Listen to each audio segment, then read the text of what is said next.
எனக்கு என்னவோ புனிதா எனக்கு ஃபோன் பண்ணுவான்னு தோணுது. உன் அண்ணன் சொன்னப்ப கூட நான் நம்பல. இப்ப நீ பேசுறத கேட்க எனக்கே கோபம் வருது. அதென்ன, மாப்பிள்ளை வீட்டுக்கு வாழ போன பொண்ணு அவ வீட்டை விட்டுட்டு உன்னை கவனிப்பாளா? இத பார், நேரத்துக்கு சாப்பிட்டுட்டு மாத்திரையை போட்டுக்கிட்டு தூங்கு. அம்மா நீ வேணா பாரு, புனிதா கண்டிப்பா எனக்கு ஃபோன் பண்ணுவா, எனக்கு நம்பிக்கை இருக்கு.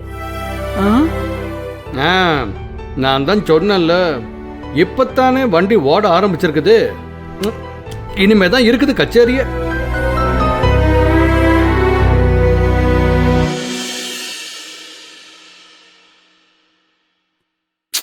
அத்த, அதான் எல்லாரும் சொல்றாங்கல்ல, இப்படி போனையே பார்த்துக்கிட்டு இருந்தா எப்படி?